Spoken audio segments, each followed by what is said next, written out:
히브리서 2장 6절에서 10절 말씀하고 시편 8편 1절에서 9절 말씀, 이 두 군데를 한번 살펴보도록 하겠습니다. 같이 읽도록 하겠습니다.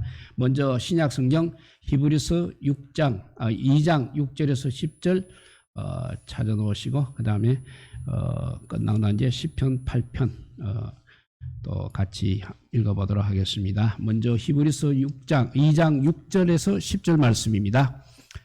히브리서 2장 6절에서 10절 우리 같이 읽습니다. 그러나 누구인가가 어디에서 정언하여 이르되 사람이 무엇이기에 주께서 그를 생각하시며 인자가 무엇이기에 주께서 그를 돌보시나이까.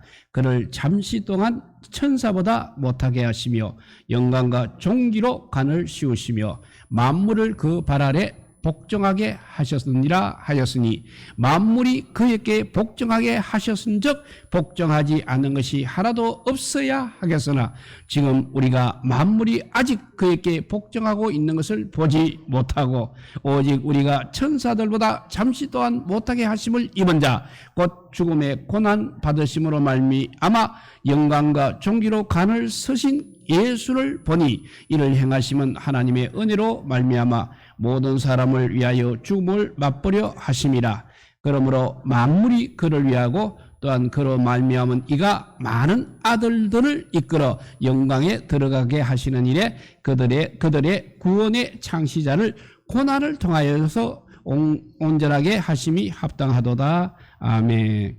예, 우리 시편, 구약성경 시편 808페이지가 되겠습니다. 시편 8편 1절에서 9절까지 시편 8편 808페이지 809페이지에 있습니다. 시편 8편 우리 찾아서서 같이 또 한번 읽어보도록 하겠습니다. 시편 8편입니다. 읽습니다. 여호와 우리 주여, 주의 이름이 온 땅에 어찌 그리 아름다운지요. 주의 영광이 하늘을 덮었나이다. 주의 대적으로 말미암아 어린 아이들과 젖먹이들의 입으로 권능을 세우시며 이는 원수들과 보복자들을 잠잠하게 하려 하심이니이다. 주의 손가락으로 만드신 주의 하늘과 주께서 베풀어 두신 달과 별들을 내가 보니 사람이 무엇이기에 주께서 그를 생각하시며 인자가 무엇이기에 주께서 그를 돌보시나이까. 그를 하나님보다 조금 못하게 하시고 영화와 존귀로 간을 씌우셨나이다. 주의 손으로 만드신 것을 다스리게 하시고 만물을 그의 발 아래 두셨으니 곧 모든 소와 양과 덤짐승이며 공중의 새와 바다의 물고기가 바닷길에 다니는 것이니이다. 여호와 우리 주여, 주의 이름이 온 땅에 어찌 그리 아름다운지요. 아멘. 예, 우리가 잘 알다시피 히브리서에는 수많은 구약의 본문들이 인용되고 있습니다. 이 구약의 본문들은 오늘날 우리가 설교를 준비하며 읽는 성경 본문과 같은 역할을 하고 있습니다. 다시 말해서 히브리서는 바로 구약 본문을 중심으로 하는 설교의 형식으로 구성되어 있다. 이렇게 생각하면 맞는 말입니다. 히브리서가 그래서 구약의 본문을 많이 인용하고 있는 것입니다. 그러므로 히브리서 저자를 우리는 그냥 설교자라고 불러도 무방할 것입니다.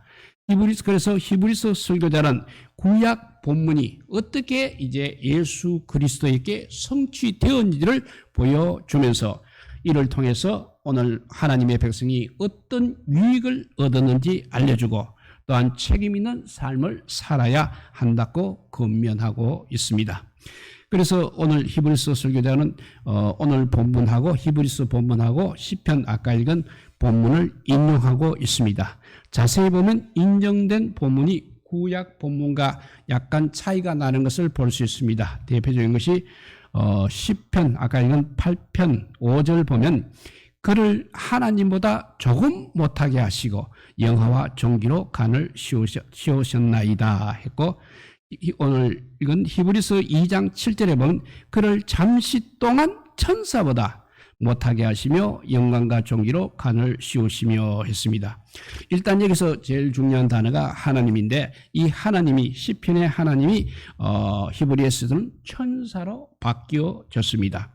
구약 히브리 본문의 사용된 이 엘로힘이라는 단어는 하나님이나 또 천상의 존재들을 동시에 가리킬 수 있는 것입니다.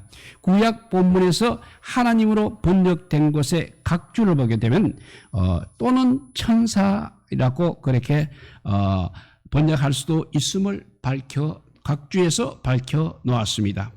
히브리서가 천사를 선호한 이유는 구약을 헬라어로 번역한 70인역이라는 버전이 있습니다. 이 70인 버전이 이를 천사로 번역했기 때문에 그렇게 히브리서에서 천사라고 하나님을 천사로 번역을 하고 있습니다. 히브리서 설교자는 이 구약 본문을 인용할 때 거의 대부분 이렇게 70인역을 사용하였기 때문에 여기서도 자연스럽게 하나님을 천사라고 그렇게 표현하고 있는 것입니다. 또 하나 차이가 나는 것이 있는데 그것이 바로 구약 본문 시편에서는 조금 못하게 하시고 라고 말하고 있는데 히브리서는 잠시 동안 못하게 하시며 라고 인용하고 있는 부분이 되겠습니다. 이것도 역시 70인 번역과 관련이 있습니다. 70인역이 택한 헬라는 조금과 잠시의 의미를 다 포함하고 있습니다. 일반 인간들이 아닌 예수 그리스도께 이 단어를 적용했을 때는 조금 이렇게 하는 의미가 맞지 않습니다. 왜냐하면 우리 예수님은 천사들보다 조금이라도 못한 분이 아니시기 때문인 것입니다. 그래서 여기서는 조금보다는 잠시의 의미를 취하는 것이 불가피해지는 것입니다. 시편 8편은 원래 하나님의 창조의 영광을 노래한 시입니다. 하나님의 창조 세계는 그야말로 너무나 아름답습니다. 그 중에서 가장 아름다운 것이 바로 인간이라고 할 수 있습니다. 왜냐하면 하나님께서 우리 인간을 자기 하나님의 형상을 따라 만드셨기 때문입니다. 그리고 또 두 번째는 다른 피조물에게 주지 않은 영광과 존귀를 우리 인간에게 부여해 주셨습니다. 오늘날 많은 사람들이 그냥 인간을 아무 생각 없이 동물의 하나로 분류하는 것과는 다릅니다. 하나님께서는 우리 인간을 하나님 자신에게 더 가깝도록 창조하셨습니다.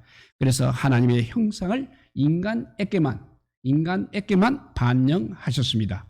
동물에게 돌린 적이 없는 또 영광과 존귀를 우리 인간에게 주셨습니다. 그뿐만 아니라 하나님께서 지으신 다른 모든 만물, 곧 땅과 공중의 짐승들, 바다의 물고기들을 다스리라는 또 사명까지 맡겨주셨습니다. 그리고 이 일을 감당할 수 있도록 특별한 지혜와 특별한 능력을 부여해 주신 것은 또한 말할 것도 없는 것입니다. 첫사람 아담은 이 지혜를 사용하여서 각 생물을 종류에 따라 구분하였습니다. 그리고 각각에게 생물 각각에게 이름까지 부여하였습니다. 하나님의 창조 세계를 다스리는 하나님의 협력자로서 하나님과 함께하는 동안 에덴에서의 생활은 그야말로 모든 것이 다 조화로웠습니다. 첫사람 아담은 늘 하나님과 동행을 하였습니다. 또 하나님께서 그를 깊이 생각하사 그에게 주신 돕는 배필 하와도 관계를 유지하고 있었습니다. 하나님께서 지으신 동산의 모든 나무도 풍성한 가시를 맺었습니다. 그리고 인간이 그 속에서 동산 속에서 살아가기에는 가장 적당한 환경을 하나님께서는 제공해 주셨습니다. 그래서 첫사람 아담은 가장 이상적인 인간의 모습으로 하나님의 창조의 영광을 누리며 살아왔습니다. 그리고 사명을 잘 감당함으로써 하나님께 영광을 올렸던 것입니다. 우리 인간의 출발은 이러했습니다. 거기에는 인간에 대한 하나님의 특별한 배려가 가득했기 때문입니다. 그리고 하나님의 자녀의 영광이 충만했기 때문에 이렇게 정말 좋은 출발을 했습니다. 한편 시편 8편은 많은 사람들께 영감을 주는 시입니다. 헤로의 발견자, 바다의 길 헤로의 발견자로 알린 매튜 마우리는 병상에서 이 시편 8편을 읽던 중에 8절에 보면 바닷길에 다니는 것이니라 하는 구절이 그의 눈길에 들어왔습니다. 여기서 바닷길이나니 아니 바다에도 길이 있다는 말인가? 그렇다면 내가 그 길을 찾아야 하겠구나 하면서 이후 19년 동안 그는 바닷물의 흐름과 바람의 흐름을 추적하고 또 바닷속의 지형을 살피는 등의 노력을 한 끝에 마침내 해로 지도, 바닷길 지도를 작성했습니다. 이것이 수많은 항해자들에게 안전과 경제적 유익을 가져다 준 것은 두말할 필요도 없는 것입니다. 그뿐 아니라 아폴로 11호가 최초로 달에 착륙한 후에 73개국 축하 메시지 디스크를 거기에 달에 두고 왔습니다. 그 안에 달에 대한 언급이 나오는 시편 8편 3절이죠. 주의 손가락으로 만드신 주의 하늘과 주께서 베풀어 주신 달과 별들을 내가 보니 하는 이 시편 8편이 수록되어 있다고 합니다. 그렇다면 시편 8편이야말로 달에 새겨진 최초의 성령 본문이라고 할 수 있는 것입니다. 또 음악가들도 이 시편 8편을 통해서 많은 영감을 받은 것 같습니다. 우리가 자주 부르는 가스펠송에도 이 시편을 노래하는 곡이 있습니다. 여호와 우리 주여, 주의 이름이 온 땅에 어찌 그리 아름다운지요, 어찌 그리 아름다운지요 합니다. 매우 감미로운 선율로 이 시편을 참 잘 노래한 곡이라 할 수 있겠습니다. 그런데 우리가 이 노래를 부르다 보면 어쩐지 우리 마음 한구석에 아쉬움이 맴도는 것입니다. 우리 인간의 현실이 이 내용만큼만 된다면 얼마나 좋을까 하는 생각이 들기 때문에 그렇습니다. 그러고 보니 이 시편 8편에는 인간의 가장 보편적인 현상 한 가지가 언급되어 있지 않음을 알 수 있습니다. 그것은 바로 인간의 죄와 인간의 타락과 인간의 고통스러운 현실이 언급되지 않고 있습니다. 아담은 하나님의 명령을 어기고 타락함으로 말미암아 그 아름답던 존경과 영광의 지위를 그만 잃어버리고 말았습니다. 죄의 굴레가 아담을 둘러섰기 때문입니다. 그래서 죄로 인하여 들어온 그 사망이 그와 그 후손을 지배하게 되었습니다. 이제 인간은 히브리서 2장 15절 말씀에 죽기를 무서워함으로 한평생 매여 종노를 하는 그런 신세를 벗어날 수 없게 되었습니다. 이것만이 아닙니다. 인간의 타락으로 말미암아 자연까지도 함께 신음하며 타락의 아픔을 공유하게 되었습니다. 첫사람 아담이 받은 다스림의 사명 또한 흐려지고 말았던 것입니다. 하나님의 뜻 대신에 이제는 인간의 탐욕이 이 세상을 지배하게 되었습니다. 이에 따라서 조화로웠던 인간관계가 깨어졌습니다. 또 인간의 세계 속에 각종 거짓과 악독이 차고 넘치게 되었습니다. 또 상처와 아픔은 자연 속에서도 일어나고 있는 것입니다. 인간의 탐욕이 한 자연 훼손 또 각종 공해로 자연도 함께 신음하며 아파하는 세상이 되어버렸습니다. 이처럼 죄, 악과 탐욕이 지배하는 세상이 되게 되면 이 속에는 절망의 탄식과 고통의 신음밖에는 남는 것이 없는 것입니다. 우리 인류는 이런 절망 가운데서도 끝없이 살아야만 하는 것입니까? 신라곤의 아픔을 이제는 종결짓고 우리를 하나님의 창조의 영광스로 이끌어줄 자가 없는 것입니까? 타락한 인간이 스스로를 구원할 수밖에 없는 상태에 빠져버렸습니다. 그 때문에 우리는 하나님께서 보내주시는 그 구원자를 기대할 수밖에 없는 것입니다. 그 구원자는 바로 우리가 빠진 이 비참한 처지 한가운데로 들어오셔서 우리를 사망의 권세에서 이끌어내는 일을 하셔야만 하는 것입니다. 이런 일을 바로 예수 그리스도께서 하셨다는 것입니다. 이를 나타내기 위해서 히브리 설교자는 시편 8편을 이제는 예수 그리스도에게로 돌리고 있는 것입니다. 앞에서도 보았듯이 원래 인간 창조의 영광을 노래한 이 시가 예수 그리스도께 돌려지는 만큼 약간의 변화가 불가피한 것입니다. 그래서 아담은 천사보다 못하게 지음을 받았습니다. 그러나 예수 그리스도는 반대로 결코 천사보다 못하신 부분이 없는 것입니다. 그러므로 여기서 조금 대시 잠시가 그에게 돌려지고 있는 것입니다. 헬라에서는 굳이 표현을 바꿀 필요가 없이 같은 단어를 쓰면 되는 것입니다. 그러나 이를 우리가 한글로 번역할 때는 그 표현을 반드시 다르게 해야 하는 것입니다. 예수님께서는 우리의 구원을 위해서 잠시 동안 천사들보다 못한 자리에 처해지셔야 했습니다. 아니 천사들 뿐이겠습니까? 어느 인간들보다도 못한 가장 비참하고 가장 부끄러운 십자가 고난의 자리로까지 우리 예수님은 내려가셨습니다. 그래서 히브리서 설교자는 시편 8편에서 따온 두 개의 모티브, 즉 영광의 주님 그리고 하나는 고난의 주님, 이 두 가지를 대비시키고 있는 것입니다.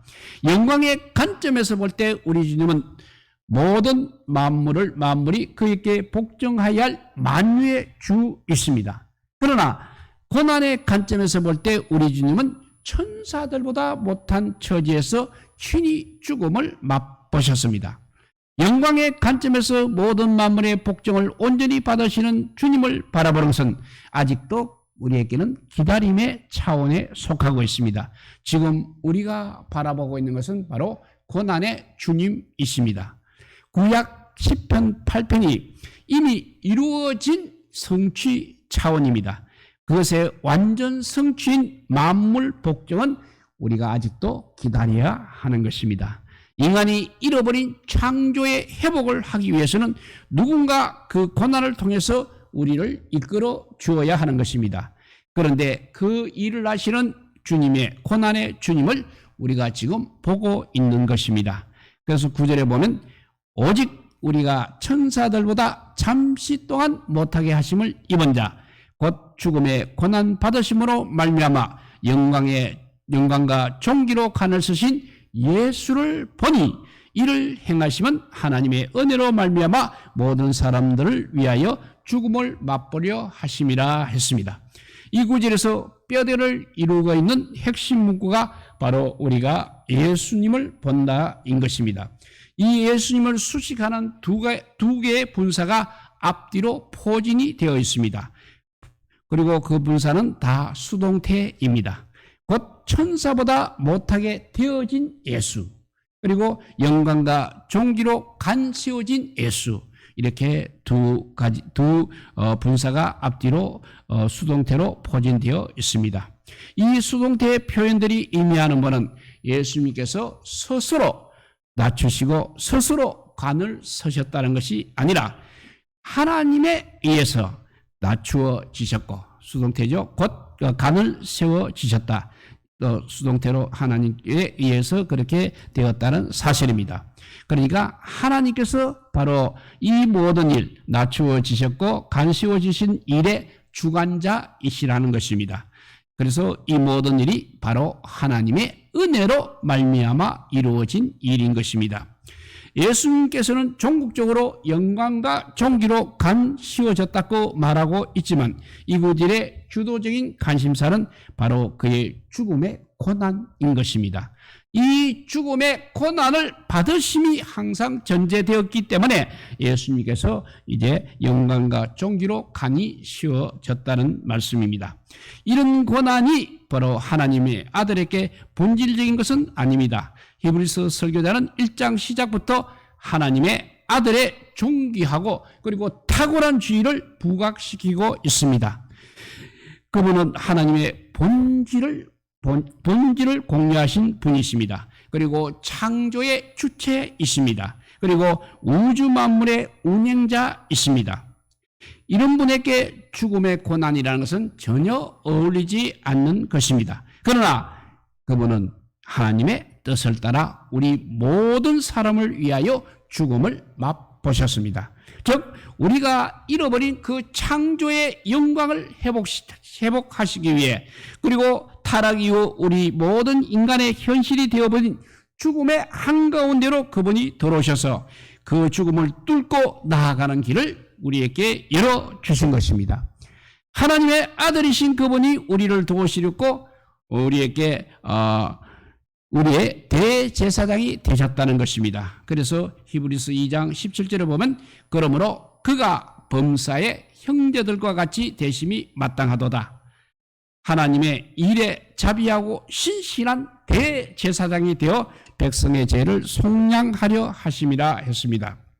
히브리서에서 이렇게 대제사장이라는 칭호를 예수님께 최초로 돌리는 바로 이 구절은 하나님의 아들이신 예수 그리스도의 성육신과 그 고난이 전적으로 우리를 위하여 곧 우리 죄를 속량하기 위하여 이루어진 일임을 잘 보여주고 있습니다.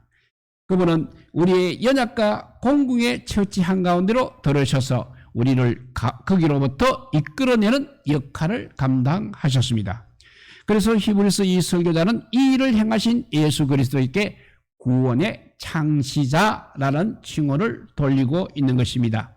창시자라는 이 헬라어 단어는 다양한 상황에서 다양한 뉘앙스로 번역이 되고 있습니다. 예를 들면 한 가문을 일으킨 시조를 창시자라고 가리키기도 하고 무리의 선구자 또는 지도자를 이렇게 창시자라는 단어로 가리키기도 하는 것입니다. 일반 헬레니즘 배경 속에서는 압제와 도탄에 빠진 사람들을 구제해주는 헬라클레스, 힘센 헬라클레스 같은 신적 영혼을 창시자, 헬라어로는 아르케고스라고 불렀던 것입니다. 그래서 히브리서 설교자가 이러한 일반적인 개념을 배경으로 하여 예수님을 이제 창시자로 불렀을 가능성이 있다는 것입니다. 다시 말해서 헬라클레스 같은 그런 신화적 존재가 아니라 예수님이야말로 우리의 진정한 창시자라고 그렇게 강조하고 있는 것입니다. 하지만 이것보다 더 깊고 확실한 배경이 바로 구약이라는 것입니다. 구약 여러 곳에서 하나님께서 이스라엘의 지도자로 자기 백성의 구원을 위해 싸우시는 이스라엘의 용사로 소개가 되고 있습니다. 이 창시자는 이렇게 구원의 인도자 그리고 용사의 개념에 가깝습니다. 그런데 우리는 이 창시자이신 예수님께 매우 독특한 특이한 점이 있습니다. 그분이 무능력의 상징인 죽음의 고난을 맛보셔야 했다는 사실인 것입니다. 어떻게 죽음에 굴복한 사람이 죽음의 도탄에 빠진 사람들을 건져낼 수가 있는 것입니까? 가장 이해하기 어려운 질문인 것입니다. 그러나 이것이 바로 우리 하나님의 가장 놀라운 신비이기도 한 것입니다. 하나님께서는 그의 아들이 모든 면에서 인간과 하나 되기를 원하고 계셨습니다. 우리 하나님의 아들은 우리의 처지 밖에서가 아니라 우리 처지 가운데로 오셔서 우리의 고난을 친히 짊어지시고 우리를 도와주셨습니다. 나아가 예수 그리스도께서는 그의 죽음을 통하여 우리의 죄를 대속시키는 일을 반드시 하셔야 했던 것입니다. 다시 말해서 자신의 허물이라든지 자신의 어떤 잘못 때문에 죽음을 당한 것이 아니라는 것입니다. 모든 사람을 위하여 곧 우리 인간의 죄를 속량하기 위해서 친히 죽음을 맛보신 것입니다. 예수님은 이러한 방식으로 우리의 완벽한 창시자 곧 대제사장이 되셨습니다.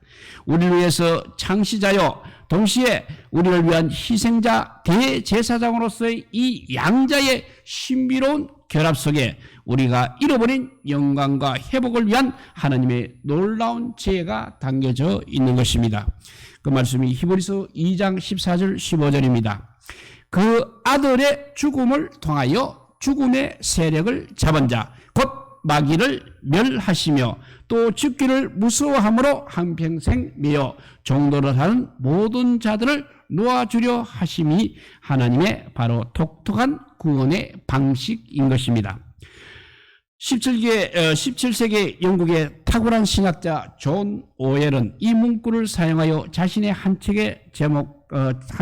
자신이 쓴 책의 제목을 그리스도의 죽음을 통한 죽음의 죽음이라고 그렇게 붙이기도 하였습니다. 바로 이것이 우리의 아르케고스 창시자 곧 대제사장이신 예수 그리스도를 통한 하나님의 구원의 방식인 것입니다. 주님의 대속의 죽음을 통해서 아담의 후손들 위에 작용했던 죽음의 권세가 이렇게 이제는 끝장나고 말았던 것입니다. 우리의 창시자여 대제사장이신 예수 그리스도 안에서 시편 8편이 온전히 성취되고 있는 것입니다. 아담으로 말미암아 잃어버렸던 창조의 영광이 종말의 아담인 예수 그리스도로 말미암아 다시금 우리의 새 현실이 되었습니다. 우리는 아담의 타락이 가져온 죄악과 사망의 굴레를 벗어나 마지막 아담 예수 그리스도께서 열어주신 존귀와 영광을 이제는 믿음으로 회복할 수 있게 되었다는 사실입니다.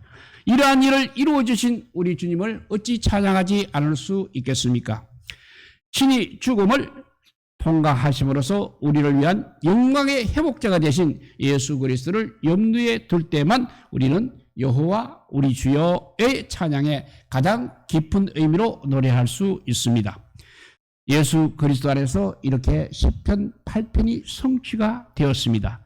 예수 그리스도는 그 순종의 고난을 통하여 영광과 존귀의 관시움을 입으셨습니다. 그뿐만 아니라 시편 8편이 말하는 만물을 또 그 발 아래 두셨으니라는 부분 역시 성취가 되었습니다. 죽기까지 복종하신 예수 그리스도를 하나님께서 다시 일으켜 자기의 보좌 우편에 앉게 하심으로써 만물을 예수님께 다 복종시켰습니다. 이미 예수님은 이제 만물의 주가 되십니다. 따라서 원리적으로 그에게 복종하지 않는 것이 하나도 없어야만 하는 것입니다. 하지만 실제적인 차원에서는 만물이 아직도 그에게 복종하고 있는 것을 보지 못하고 있는 상태입니다. 우리의 기다림이 바로 여기에서 비롯되는 것입니다. 우리는 피조물 중에 처음 익은 열매가 되어서 예수 그리스도를 주로 고백하고 있습니다. 그러나 모든 만물이 우리와 같이 예수 그리스도의 주권을 인정하는 날이 속히 오기를 기다리며 살아가는 것입니다. 이 기다림이 결코 우리에게 막연한 기다림은 아니라는 것입니다. 왜냐하면 주님께서 우리를 회복된 인간의 산 증인들로 세워주셨기 때문인 것입니다. 우리는 세상 가운데서 회복된 인간의 영광 존귀를 노래할 사명을 부여받았습니다. 우리의 구원의 인도자 창시자 되신 예수 그리스도처럼 세상 가운데서 인간 회복의 구체적 실현자로 부름을 받은 사람들이 바로 우리 그리스도인들인 것입니다. 이 사명을 감당하여 살아간과 동시에 우리는 예수 그리스도의 주되심을 선포하고 우리의 동료 인간들과 모든 만물이 그리스도의 주되심을 인정하는 그날이 우리에게 속히 임하기를 고대하며 살아가야 하는 것입니다. 회복된 인간에 대한 비전이 없는 세상은 정말 비참합니다. 거기에는 탐욕과 죄악으로 찌들어진 변질된 인간 군상들만 넘쳐나는 것입니다. 이것이 빚어내는 참상들은 우리 모두의 가슴을 찢기에 충분한 것입니다. 만일 인간을 그 타락 속에 그대로 내버려 둔다면 지금까지 경험했던 것과는 비교도 되지 않을 만큼 더 크고 더 무서운 더 비참한 참상들이 일어날 것입니다. 우리는 그리스도 없이 겪을 세상의 아픔과 고통을 지금 생생히 보고 있습니다. 눈물의 고통으로 이 아픔을 우리가 함께 짊어져야 하는 것입니다. 그리고 모든 인류의 희망이신 그리스도 앞으로 세상을 이끄는 사명을 감당해야 됩니다. 우리 인류의 희망은 오직 예수 그리스도밖에 없는 것입니다. 그리스도야말로 우리 모든 인간의 회복의 원천이 되십니다. 그리스도 안에서 하나님께서는 우리의 잃어버린 창조의 영광을 회복해 주셨습니다. 그리스도께서 고난을 통해 얻으신 영광에 동참하도록 우리를 불러주신 것입니다. 이 은혜를 우리가 온전히 누리며 감사와 찬양으로 살아가야 하겠습니다. 또한 그리스도께서 이루신 인간 회복의 새 현실을 우리는 세상 앞에 선포하고 구체적으로 우리가 실현해 나가는 성김의 삶을 살아야 하겠습니다. 이것이 바로 성취를 품고 극치를 대망하며 살아가는 우리 그리스도의 참된 모습일 것입니다. 우리 모두 인간 회복과 창조의 영광을 회복해서 정말 성김의 삶을 살아가는 우리 모든 성도들 되시기를 주님의 이름으로 축복드립니다. 기도하겠습니다. 사랑의 하나님 감사합니다. 그냥 우리가 이렇게 죽음의 아버지요 비참한 현실 속에서 살아가는 것이 아니라 정말 영광의 회복을 할 수 있다는 아버지요, 주님께서 최초에 창조하신 아버지요, 그 나라로 우리가 갈 수 있다는 아버지요, 소망을 가지고 살아갈 수 있도록 예수 그리스도께서 이 땅에 오셔서 모든 아버지요, 대속의 아버지요, 아픔을 우리에게 허락하여 주셨습니다. 주님 감사합니다. 주님의 십자가의 보혈 이만을 우리를 아버지요, 다시 회복되어서 하나님의 진정한 백성이 되게 하여 주시니 감사합니다. 우리가 이것을 향하여서 아직도 기다려야만 하지만 그래도 그 기다림 속에 소망을 갖고 살아가는 저희들 되게 하여 주시옵소서. 세상이 주는 이 아픔들 속에서 그냥 번민하다가 아버지요, 사라져가는 아버지요, 인간이 아니라 하나님의 영광을 나타내는 우리 성도들이 다 되게 하여 주시옵소서. 이 시간 그것을 위해서 우리가 기도하고자 합니다. 우리의 기도가 연락되게 하여 주시고 응답되게 하여 주시고 하늘나라의 생명책에 기록되는 기도가 되게 하여 주시옵소서. 그래서 아버지 주님처럼 정말 우리가 나의 구원뿐만 아니라 모든 우리 가족과 우리 이웃들의 구원을 위해서 정말 주님처럼 피 흘릴 수 있는 정말 희생할 수 있는 아버지 믿음의 사람들이 다 되게 하여 주시기를 간절히 빌고 원하오며 우리 구주 예수 그리스도 이름으로 기도드리옵나이다. 아멘.